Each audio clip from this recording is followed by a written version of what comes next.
Assalamualaikum warahmatullahi wabarakatuh. Kembali berjumpa dengan saya, Hersman Arif dari Forum News Network. Mahkamah Konstitusi dalam amar putusannya pada sidang atau sengketa Pilpres yang diajukan oleh pasangan 01 dan 03 itu membuat rekomendasi khusus berkaitan dengan penggunaan bansos itu menjelang kontestasi, apakah itu pilkada, pilpres maupun pemilu legislatif. Dan ini perlu diatur begitu. Karena kemarin itu dengan berlindung di balik aturan undang-undang APBN itu pemerintah kemudian mengucurkan bansos itu menjelang Pilpres 2024 dan itulah sebenarnya yang banyak dipersoalkan. Tapi anehnya Mahkamah Konstitusi pada waktu itu kemudian menyatakan bahwa tidak ada pelanggaran sama sekali. Nah, soal ini saya kira menjadi sangat serius buat kita karena sebentar lagi akan ada pilkada serentak pada bulan November, tanggal 27 November 2024 dan sangat mungkin rezim yang berkuasa kembali akan menggunakan instrumen APBN itu untuk memenangkan kandidat yang didukungnya. Nah, mari kita perbincangkan soal ini dengan seorang ahli keuangan negara yang saya membaca tulisannya cukup menarik ini di beberapa media, saya satunya di Indonesia saya baca bahwa itu sebenarnya bertentangan dengan undang-undang keuangan. Nah, bagaimana kedudukannya dan apakah kemudian rakyat bisa mengajukan semacam gugatan soal ini? Ini menarik untuk kita perbincangkan. Assalamualaikum Pak Hamdani. Assalamualaikum warahmatullahi wabarakatuh. Ya Mas Hersu. Ya, gimana? Sehat? Alhamdulillah, sehat Hersu. Oke Pak Hamdani, ini jadi kira-kira tulisan Anda ini kalau saya coba pahami, Anda khawatir bahwa pola serupa seperti yang terjadi pada Pilpres 2024, yakni menggelontorkan bansos itu menjelang kontestasi lah, apakah itu pilkada, pilpres, atau pileg, bahkan kan kita juga bisa memperkirakan nanti pilpres tahun 2029 gitu akan terjadi kembali. Gitu. Ya, baik Mas Hersu. Jadi memang yang menarik kita kalau kita coba cermati atau kita lakukan eksaminasi lah ya. Nah, menarik itu eksaminasi ini istilahnya ya. Eksaminasi terhadap putusan MK kebetulan pada hari Sabtu yang lalu ya, pada hari Sabtu yang lalu itu Fakultas Hukum Universitas Indonesia itu mengadakan acara eksaminasi ya berkaitan dengan putusan MK tentang perselisihan pemilihan Pilpres ini.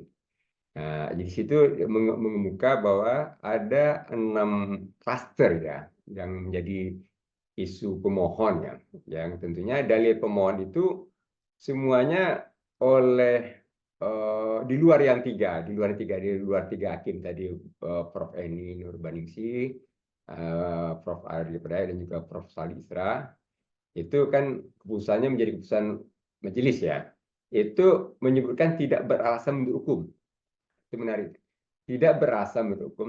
Namun demikian, yang lucunya tadi tidak beralasan menurut hukum, tapi MK menyampaikan perintah. Kepada siapa perintah? Kepada pembentuk undang-undang. Nah, apa katanya? Mahkamah menegaskan bahwa dalam rangka perbaikan tata kelola penyaluran bansos ke depan, khususnya penyaluran bansos yang berdekatan dengan penyelenggaraan pemilu, perlu diatur secara jelas menyangkut tata cara penyaluran, baik waktu, tempat, maupun pihak-pihak yang dapat menyalurkan. Pihak-pihak yang dapat menyalurkan. Siapa menyalurkan presiden boleh nggak? Nah, kita pihak-pihak yang sehingga tidak terenggarai sebagai tindakan yang dapat dimaknai sebagai bantuan bagi kepentingan elektoral tertentu. Jadi menolak dikatakan tidak beralasan mendukung, tapi memberikan rekomendasi atau perintah mahkamah kepada pembentuk undang-undang untuk hal demikian. Yang kedua, pembentukan norma hukum yang mengatur pembatas-batas atas penggunaan dan atau berkaitan dengan program pemerintah ya, dengan kepentingan pribadi, terutama dalam kaitan dengan konsultasi elektoral tadi merupakan kewenangan. Itu juga dikatakan tadi, ada nggak keterkaitan pribadi? Nah, jadi kalau boleh kita katakan di sini adalah yang pertama, sebetulnya yang dalam konteks dari salah satu dari 6 klaster tadi mengenai politisasi bansos, itu menarik apa yang disampaikan oleh Profesor Eni, pertanyaan ya dari Profesor Hakim MK, Profesor Eni Nurbaningsih kepada Ibu Menteri Keuangan, Ibu Sri Mulyani. Ya. Pertanyaannya tadi, itu bansos yang dikucurkan itu awal tahun itu uangnya dari mana? Itu kan suatu pertanyaan yang akhirnya membuka tabir di situ. Sebelumnya saya selalu udah menulis 2 kali di media Indonesia menyatakan itu ada pelanggaran undang-undang. Tetapi bahwa pelanggaran undang-undang dalam kemasan regulasi itu baru tahu kita dengan pernyataan Ibu Menteri Keuangan. Kenapa demikian? Ternyata Ibu Menteri Keuangan tadi menyatakan tadi bahwa apa yang dilakukan tadi sesuai dengan Undang-Undang APBN. Jadi sesuai dengan Undang-Undang APBN, pertama dikatakan dalam pasal 32 Undang-Undang nomor 28 tahun 2002 tentang APBN 2023 dan pasal 28 Undang-Undang nomor 19 tahun 2003 tentang APBN 2024. Jadi ada 2 Undang-Undang APBN. Jadi mulai dari Undang-Undang APBN 2003 dan Undang-Undang APBN 2024 itu udah ditambah satu pasal ya. Intinya adalah bahwa adanya pengeluaran yang belum tersedia anggarannya atau pengeluaran melebihi pagu APBN, maka pemerintah bisa melakukan apa? Menggunakan anggaran saldo lebih atau melakukan pinjaman ataupun melakukan automatic adjustment. Nah, ini yang mengemuka. Kalau kaitan dengan automatic adjustment itu kan bertentangan dalam Undang-Undang Keuangan Negara. Kenapa dikatakan bertentangan? Karena di Undang-Undang Keuangan Negara itu dikatakan tadi, apa yang dikatakan tadi? Bahwa disebutkan tadi hal-hal bahwa penggeseran anggaran. Penggeseran anggaran. Kalau otomatis itu adjustment itu penggeseran. Penggeseran anggaran. Ya, antar kementerian. Itu jelas antar kementerian ya. Ya. Antar kegiatan, ya. Antar jenis belanja. Ya. Harus mendapat persetujuan DPR. Tegas itu. Ya, jadi ini Itu di Undang-Undang Keuangan ya, Pak. Undang-Undang Keuangan Negara. Oke, apakah Undang-Undang APBN ini bukan lex spesialis, artinya hak hukum khusus? Dan kalau begitu, kalau dalam hukum kan ada giumnya lex spesialis, Ya, itu lex ya mengesampingkan hukum umum gitu. Oke. Pertama harus kita pahami, Undang-Undang Keuangan Negara itu ada 2 ya. Pertama, Undang-Undang 17 tahun 2003 tentang Keuangan Negara. Yang kedua, Undang-Undang nomor 1 tahun 2004 tentang Perbendaharaan Negara. Kedua undang-undang itu merupakan hukum formil dan hukum material. Jadi ketentuan formil dan material tentang keuangan negara itu ada di 2 undang-undang. Nah, dengan demikian yang punya dalam kewenangan pengaturan norma itu ada di 2 undang-undang itu. Jadi Undang-Undang APBN tidak boleh membuat norma yang bertentangan dari apa yang telah diatur oleh kedua undang-undang ini. Kedua undang-undang ini telah membuat norma yang mengatur yang seperti tadi yang katakan tidak boleh. Ya, jadi kalau tidak ada anggarannya tidak boleh. Kalau kurang anggarannya tidak boleh dilampaui. Nah, tidak boleh Undang-Undang APBN membuat norma pertentangan. Undang-Undang APBN itu boleh membuat pasal yang mengatur sesuatu hal yang belum diatur dalam Undang-Undang Keuangan Negara ataupun Undang-Undang Perbendaharaan Negara. Itu yang boleh. Nah, ini yang kejadian itu adalah oleh Undang-Undang APBN tadi itu mengatur itu peran yang sangat strategis sekali karena juga berhadapan juga dengan Undang-Undang Dasar. Karena kalau di Undang-Undang Dasar menyangkut masalah perubahan APBN itu melalui persetujuan DPR. Jadi ada namanya nanti Undang-Undang APBN perubahan nantinya. Dan kedudukan dalam proses daripada pembahasan APBN itu di dalam Undang-Undang Dasar itu dikatakan kedudukan DPR itu lebih kuat daripada pemerintah. Itu dikatakan demikian, lebih kuat. Undang-Undang Dasar menyatakan demikian. Sementara apa yang ada di dalam pasal kedua Undang-Undang APBN ini, baik pasal 32 pada Undang-Undang APBN tahun 2023 maupun pasal 28 pada Undang-Undang APBN 2024 itu menggebiri daripada fungsi budgeter DPR. Oke, tapi Dan apa ini berbahaya. bukankah itu undang-undang Undang-Undang APBN 2023 dan 2004 itu juga atas persetujuan DPR? Ah, betul. Ini yang saya menduga nih. Saya menduga Mas Ersu kan tahu aja ketika 2023 itu dibahas kan 2022. Ketika 2023 kan 2004. itu yang namanya DPR itu parlemen itu praktis dikuasai oleh Jokowi. Ya, Jadi ya, ya. Presiden Jokowi itu punya keinginan apa saja, mau undang-undang Cipta Kerja pasti disetujui. Walaupun nanti undang itu dibatalkan oleh MK. Jadi bisa saja apakah yang diinginkan oleh Presiden Jokowi itu disetujui oleh DPR. Persoalan nanti bahwa undang-undang itu dibatalkan oleh MK nggak dipersoalkan. Ya, ya.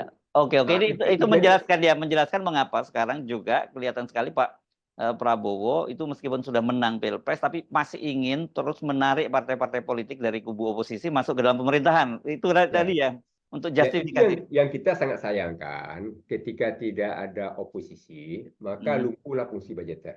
Ya, Jadi ya, ya. ketika tidak ada tidak ada oposisi, Ya, 3 fungsi DPR itu lumpuh, baik fungsi betul, betul. pengawasan, Ya, ya. mau fungsi budgeter, maupun fungsi legislasi. Legislasi, ya. Ya, ketiga-tiganya akan ikut apa kemauan pemerintah. Ya, Nah, ya, ya. ini tentunya yang kita akan menghadapi banyak tantangan ke depan. Ya, ya, ya, ya. Sementara kan kondisi fiskal kita tuh sedang melorot sekarang. Betul, Kenapa betul. melorot? Itu dalam 3 triwulan pertama 2024 itu penerimaan dalam negeri itu jauh turun dibandingkan 2023, 2024. Sementara kebutuhan kita itu makin meningkat. Kenapa? Dengan naiknya kurs bunga tadi, Dolar ya, kurs selisih dolar ya. itu yang sekarang yang tahun kemarin tadi yang namanya APBN itu kebutuhan bunga dan cicilan itu sampai 1.100 triliun, ini bisa buka sampai 1.200 triliun. Oke, jadi angkanya ini tidak lagi 1.100 ya. Kira-kira ini kan ada cicilan bunga dan cicilan pokoknya. Kata Cicilan gabung pokok ya. cicilannya kewajiban melunasi pinjamannya sama dengan bunganya itu tembus 1.200 triliun. Dengan kurs yang baru sekarang ini ya. Dengan kurs yang baru sekarang. Jadi makanya kita kalau pemerintah tidak ada pengendaliannya oleh parlemen atau tidak ada, artinya pemerintah diberikan pasal karet atau seperti ini yang artinya dikatakan diberikan diskresi untuk kalau ingin apa-apa belanjakan aja lah. Nggak usah ada berhubungan dengan DPR. Kenapa? Kalau berhubungan DPR kan prosesnya harus melalui pembahasan komisi. Nanti pembahasan dengan badan anggaran sampai kepada paripurna. Nah, itu tentunya memperlama keinginan panjang ya, nggak bisa langsung dieksekusi ya itu ya. Kalau sekarang apapun maunya pemerintah bisa langsung dieksekusi ya dengan mengabaikan DPR begitu ya. Ya betul. Nah, ini yang kita katakan, yang saran kita. Ini oleh di DMK tadi kan luput dari petitumnya baik dari 01, 02. Kenapa luput tadi? Karena walaupun saya sudah tulis sebelumnya Pak tadi 01 dan 03 Pak, bukan 01 dan 02. Ya, 01, 03 ya. Betul. Tapi ini luput karena pertanyaan yang diajukan oleh hakim itu setelah proses yang 01, 03 selesai. Jadi nggak ada lagi hak bicaranya, hak jawab atau hak bantahnya.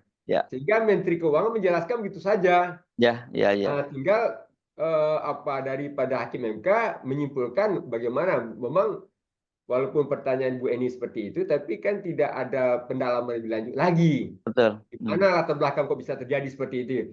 Ternyata kenapa bagaimana hubungannya dengan undang-undang lain nggak ada pertanyaan seperti itu.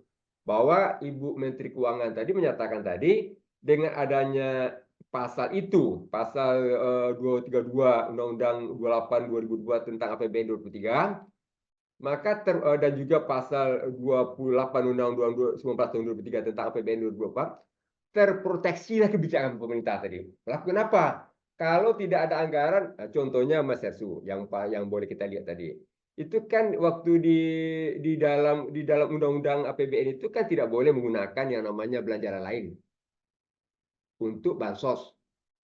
Belanja lain itu kadang-kadang darurat tuh. Yang terjadi apa? Belanja lain-lain itu diambil, dicairkan, dan barangnya disalurkan melalui Badan Pangan Nasional. Yang celakanya selagi, Badan Pangan Nasional itu portofolionya bukan berkaitan dengan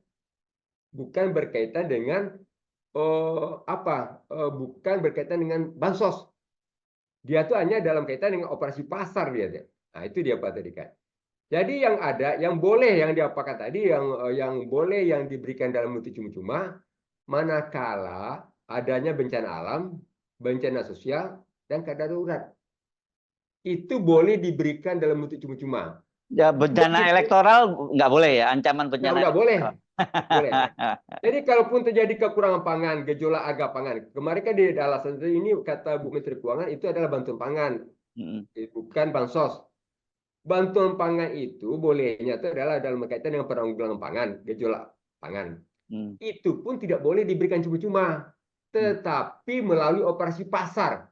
mm. Ini yang tidak duduk, enggak clear persoalan seperti itu, dan itu juga tidak menimbulkan pertanyaan oleh baik dari kuasa hukum 01 dan 03, Mm, bahwa yang boleh diberikan secara cuma-cuma dalam bentuk bansos mm, itu adalah bantuan pangan atau sembako untuk dalam keadaan bencana alam. Ada mm, nggak? Nggak ada. mm, mm, Kalau bencana alam, Mas Yasu, nggak lihat lagi orang itu miskin orang kaya. Kalau di mm, siapa terkena bencana alam, boleh kita beri bansos beras itu, mm, sembako tadi. mm, Kalau bencana sosial, tidak lihat lagi dia miskin atau tidak miskin, nggak lihat lagi. mm, Yang penting kalau dia terkena dampak bencana sosial, dia diberikan.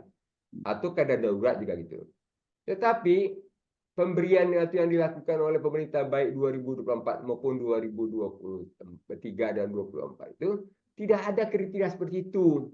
mm, Jadi kalau akan digunakan yang namanya itu saya katakan penyalahgunaan cadangan pangan untuk bansos. mm, Kalau menggunakan belanja lain-lain, jadi pos belanja lain itu belanja non KL namanya.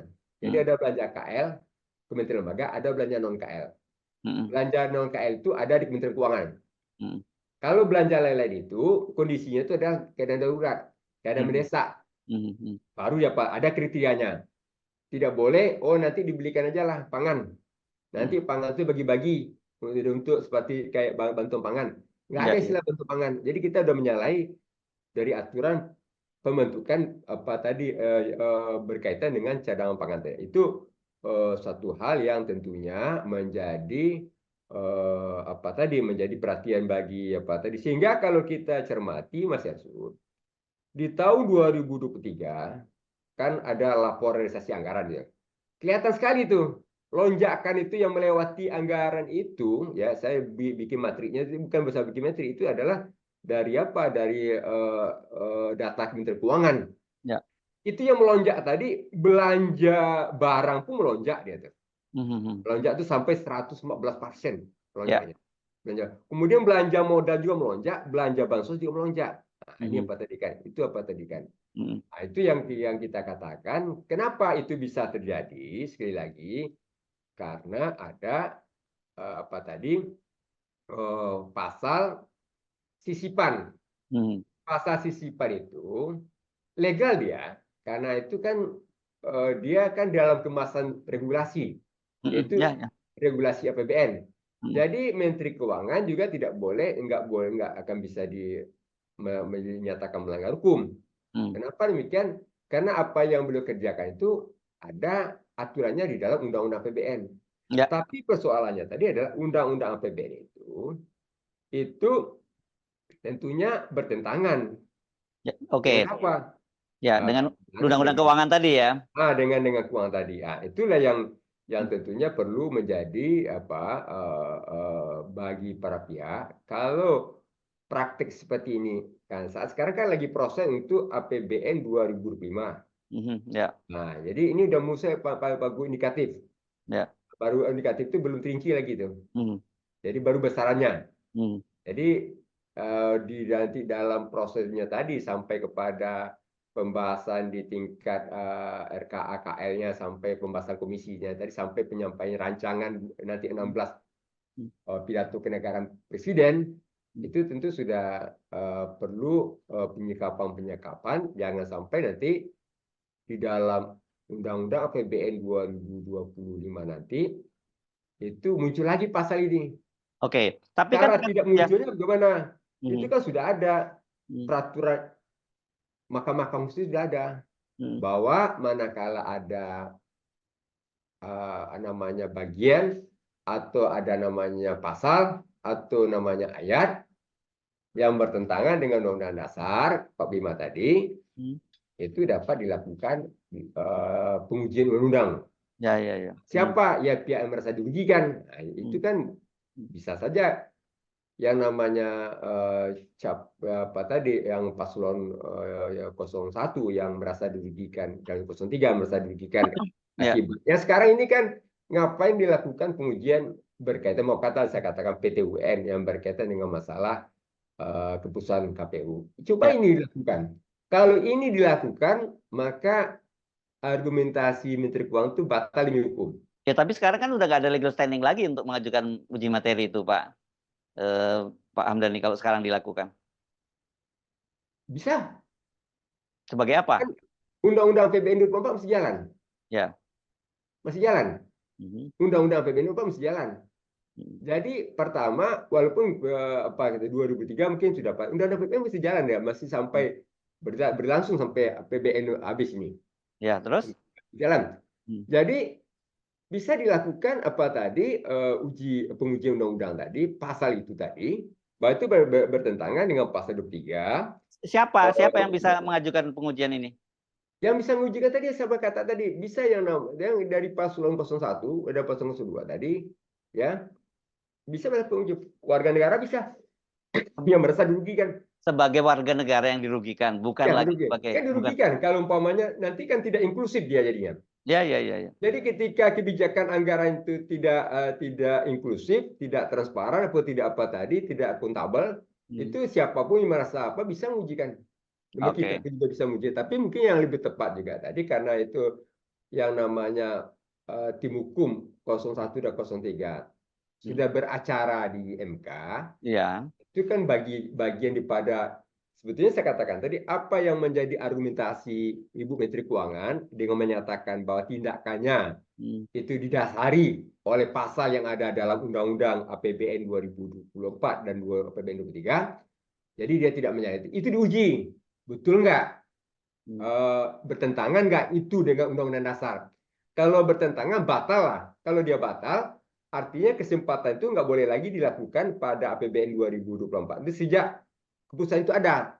Kan Hmm. nanti bisa saja nanti sekarang bulan Mei. Hmm. Juni nanti ada rencana mengeluarkan lagi belanja yang ada di APBN Hmm. tanpa melalui proses perubahan APBN tanpa Hmm. nanti pembahasan dengan DPR Hmm. terjadi atau Hmm. nanti menjelang Oktober bisa saja terjadi Oke. demikian. Hmm. Ya, ya. Nah itu yang berikutnya lagi adalah pasal itu nggak muncul lagi di dalam proses pembahasan atau dalam Ya, oke. rancangan Ya. Undang-Undang APBN 2025. Jadi perlu.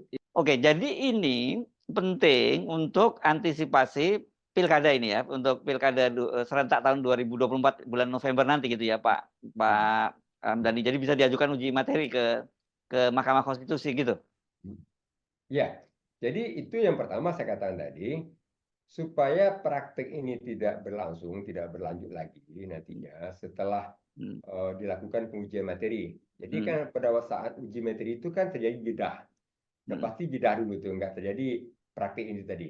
Nah, karena diuji materi pasal itu kan, Hmm. jadi pemerintah kan tidak akan gegabah untuk tidak akan gegabah mengambil kebijakan untuk melakukan belanja, tambahan belanja, atau melakukan mencairkan dana yang tidak ada anggarannya, itu tidak akan mau lakukan. Atau melakukan penyesuaian anggaran untuk kepentingan belanja tertentu, mengambil dari jenis belanja lain ke belanja ini, mengalihkan dari kementerian ini ke kementerian ini, nggak boleh terjadi lagi. Itu kalau Ya. dilakukan proses pengujian saya rasa begini, Mas Atun.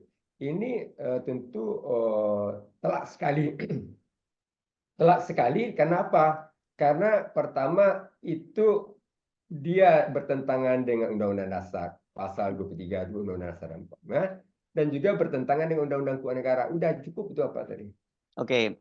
Tapi Jadi kalau tidak ada pengujian seperti ini, jangan kita nanti kekhawatiran kita jangan kita nantinya kecewa bahwa praktek-praktek pengelolaan keuangan negara atau pengelolaan APBN yang tidak sehat, ya.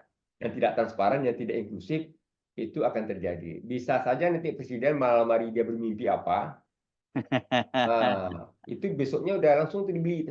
Ya, ya, ya, Kita ya. melihat, Oke. kata ditanya panggil Menteri Keuangan ada anggaran, nggak usah ada anggaran, itu kan bisa kita pakai, kan Mm, pasal Undang-Undang APBN kita kan mm, membolehkan mm, mm, kalau tidak ada anggarannya bisa kita kita gunakan saldo anggaran lebih, bisa mm, kita lakukan pinjaman mm, atau kita geser dari anggaran lain, kan bisa mm. dilakukan itu. Nah, kita Ya, ambil ya. dari anggaran lain, kita anggaran itu geserkan. Itu bisa bisa terjadi demikian kalau tidak diantisipasi dari sekarang. Nah, itulah. Oke. Jadi kita juga membantu pemerintahan baru kita ini untuk bagaimana tata kelola pengelolaan keuangan negara yang baik itu kan tadi. Yang Mm, tentunya mm. eh, ya sudah carut marut lah. Mungkin Ya, dapat tadi kita dalam menjalankan akhir pemerintahan Presiden Jokowi ini tadi yang tentunya kita perlu luruskan ya. Jadi kesempatan apa tadi saya berharaplah kalau ada daripada dari baik apa tadi kosong. Tentu yang konsen tadi ke siapa lagi kita berharap lagi. Kadang-kadang kan kita udah apatis juga Mas Ersu. Kan dari DPR kita nggak bisa berharap lagi untuk hal demikian tidak akan berkelanjutkan. Maka satu-satu yang kita coba berharap ya dari Mahkamah Konstitusi mudah-mudahan untuk nah, itu pun ya. juga Bapak pasti akan diprotes juga oleh viewer. Kita nggak boleh berharap juga pada Mahkamah Konstitusi. Di Indonesia tinggal berharap sama Tuhan saja, Pak. Ya lagian Mas Hestu karena dia kan tidak berdampak terhadap masalah. Mungkin Mahkamah Konstitusi bisa mengapakan ini, mengabulkan ini tadi permohonan ini, Ya, karena dia kan tidak berdampak terhadap apa keputusan yang terhadap menyangkut. putusan soal Pilpres Nah, ya. ya masalah pilpres kan sudah selesai. Hmm. Jadi kalau Mahkamah Konstitusi itu untuk perbaikan ke depan, buktinya kan dia berikan itu perintah kepada pembentuk undang-undang. Artinya kan masih ada konsennya, masih ada niat baiknya lah untuk ke depannya. Walaupun untuk yang telah terjadi biar aja. Jadi masih ada dari dia di putusan MK perintah kepada stakeholder terkait, termasuk Hmm. pembentuk undang-undang sudah nampak kita niat baiknya. Tinggal bagaimana mencoba supaya praktek-praktek yang seperti ini, ya praktek sesat lah seperti ini. Saya tentunya tidak menyangka kita kan punya Menteri Keuangan terbaik dunia nih, Menteri Keuangan Bu Sri Mulyani itu. Itu nggak menyangka tuh Mas Hersu kok artinya beliau bisa diperintah oleh Presiden Jokowi untuk bisa membuat seperti itu. Nggak tahu saya apanya.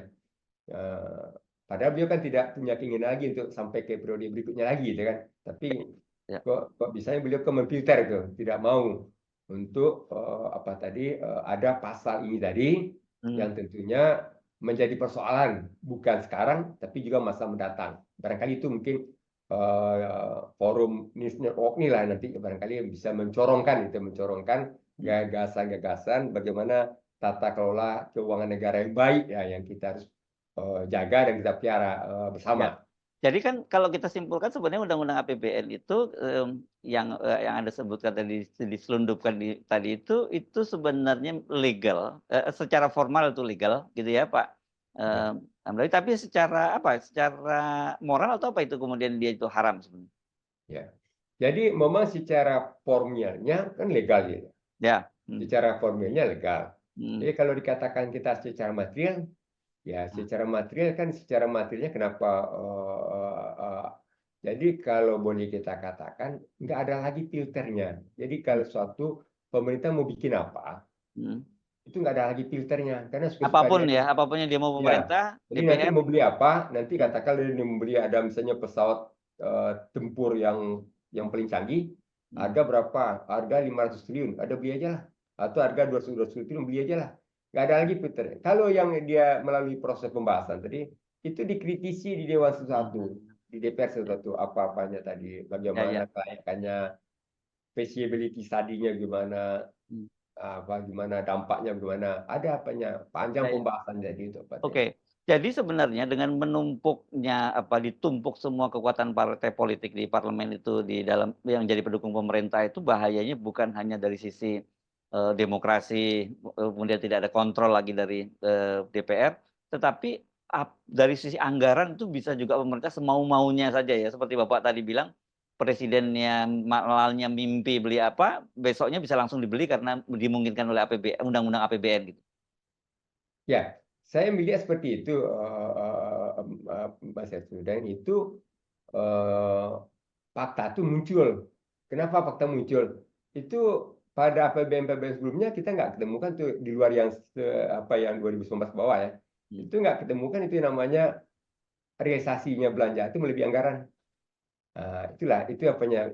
Kalau 2020 kan memang karena memang faktor daripada pandemi COVID yang memang memberikan legasi kepada presiden pemerintah untuk melakukan tindakan tanpa adanya APBN perubahan. Jadi kan memang 2020 Ya. kan nggak ada APBN perubahan itu. Ya, cuman keenakan rupanya diterusin aja begitu karena ternyata enak benar gitu ya. Kan nggak perlu nggak repot-repot apa tadi, nggak perlu lobby-lobby sana sini kan tadi kan. Itu tadi kan, itu yang salah satu. Jadi kalau boleh kita katakan kenapa perlunya Pak Prabowo kalau bisa seperti ini pasalnya perlu menarik semuanya ke dalam gerbong koalisi. Karena mencantumkan pasal itu undang-undang melalui pembahasan DPR. Jadi kalau kita tanya kan sudah ada pasal yang memberikan keleluasan pada pemerintah. Ya belum tentu DPR itu setuju untuk 2025. Ya. Jadi ini muslihat di belakang itu tadi ya, di belakang mengapa kubu oposisi ditarik semua ke dalam pemerintahan. Kira-kira antara lain ini juga gitu ya. Ya kalau kita katakan kalau sudah ada pasal itu buat apa lagi dicari-tarik dalam gerbong koalisi, kan udah ada pasal. Pasal itu kan berlaku tiap tahun ya. Nanti kalau tahun 2005 nanti kekuatan oposisinya kuat nggak mau mencantumkan pasal itu, kan akhirnya kan nggak bisa bergerak juga. Dalam artinya pemerintah tidak bisa leluasa melakukan membelanjakan kalau itu tidak ada dalam koridor anggaran. Nah, itu yang pada jadi pemerintah tidak bisa leluasa melakukan melakukan kebijakan ataupun melakukan tindakan di luar koridor anggaran yang sudah ada di dalam APBN. Kalau ada keinginan yang di luar apa yang ada dalam APBN itu tadi harus melalui proses pembahasan dewan ya, menghasilkan namanya undang-undang APBN perubahan baru dilakukan eksekusi. Jadi okay. perlunya nanti koalisi itu dikuasai secara apa tadi itu supaya mesepakati lagi ada pasal seperti itu. Itu yang sebetulnya kita khawatirkan itu kan. Dengan bahasa lain, pokoknya apapun yang diinginkan pemerintah itu akan bisa dilaksanakan begitu ya? Ya bisa dilaksanakan. Yes, oke. Ini bahaya sekali ya. Jadi bukan hanya karena dampaknya itu terhadap anggaran kita bisa jadi amburadul nggak karuan seperti yang terjadi seperti saat ini gitu ya. Ya berujungnya kan begini Mas Asu. Ujungnya kan karena tidak kuat lagi ya. Karena pertama tadi pendapatan itu relatif kan tidak tercapai itu turun. Ya. Belanja kan naik. Maka bumper daripada defisit itu kan akhirnya utang. Ya. Sementara utang yang kita terima tadi yang tambahan utang tadi jangankan cukup untuk membayar pelunasan membayar pelunasan nggak cukup ya. Oh, hanya bayar bunga saja. Ya, bisa bayar bunga saja. Jadi sekarang tadi baik bunga baik namanya cicilan karena dia sudah sampai 1.200 triliun tadi, sedangkan tambahan pinjaman itu dapat cuma 600 atau mengambil lagi dari pendapatan. Jadi kita